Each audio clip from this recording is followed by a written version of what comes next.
Water in Australia is what I call a Z to A issue. Normally there's water in the dams, people are complacent and don't worry about it, it's not an issue. But when they can see the mud in the bottom of the dam, it suddenly becomes priority A. It doesn't go progressively up the alphabet. So we go from complacency to panic. And at the moment we're in a period of complacency because it's rained after the long drought that we've just endured. Now, during these periods of quiet reflection in water, when the dams have plenty of water, is a very good time to plan and organise for the next crisis that will inevitably occur.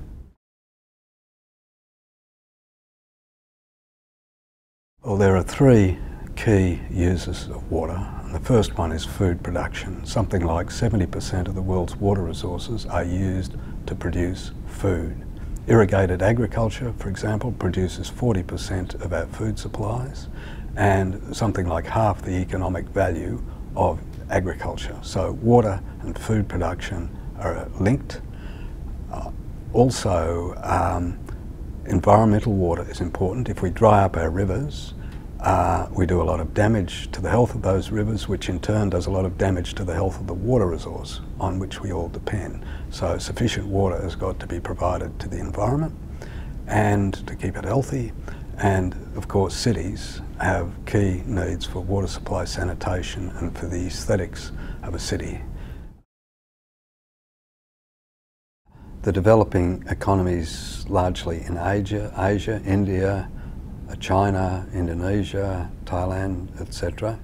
They're growing rapidly and their populations are growing rapidly, and the combination of increasing wealth, which is increasing the calorific value and the nature of the diets, is leading to a substantial increase in demand for food. At the same time, farm productivity, which rose substantially since the 1960s, from the 1990s it's flat-lined and gone down. So our farm productivity, when I say our, I'm talking about the world average, has halved. So we've got a decline in farm productivity and we've got increasing demand for food.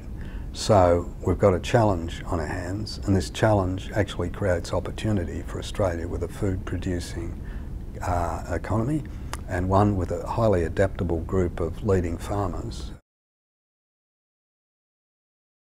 One key way of doing this is like the railway gauges, the states have all different forms of water allocation, Victoria, South Australia and New South Wales and the Southern Connected Basin. How can you have a market with this plethora of different entitlements? It's hard work, basic work, but we're going to have to do it. Secondly, allowing trading in storage entitlements, the very thing that provides the reliability of supply. We don't allow trading, and we could get more flexible use out of our storages if we did. There are some market reforms that could be made, allowing counter-cyclical trading between the irrigators and the environmental water holders. Research has shown that more of the riverine environment can be protected with less water if we allow counter-cyclical trading. That also provides the irrigators a mutual benefit, that they've got another buffer against seriously low water supplies.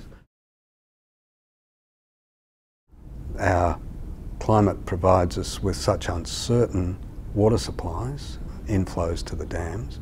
We need to ensure against running seriously low out of water. And to date, we haven't explicitly identified the insurance premium.